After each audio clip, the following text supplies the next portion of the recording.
यदि चलता रहा तो कैसे बचेगा धर्म। आने वाले वक्त में खुद पे करना पड़ेगा शर्म।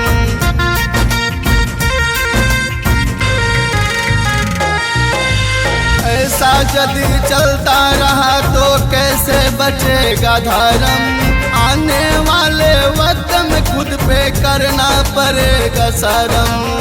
हम सबकी लड़ाई है ना योग करिए, हम सबकी लड़ाई है ना योग करिए।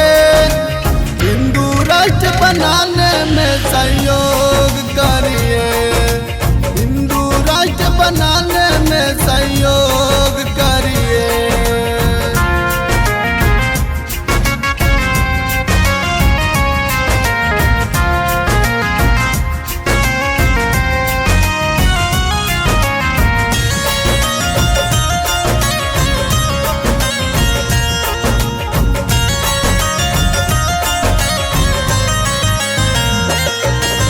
हिंदी अपनी भाषा है, यही सबकी परिभाषा है। भारत हिंदू राष्ट्र बने यही सबकी अभिलाषा है।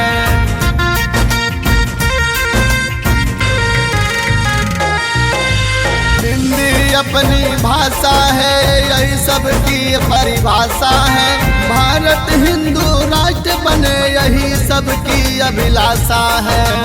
अपने शास्त्र पुराणों का उपयोग करिए, अपने शास्त्र पुराणों का उपयोग करिए। हिंदू राष्ट्र बनाने में सहयोग करिए, हिंदू राष्ट्र बनाने में सहयोग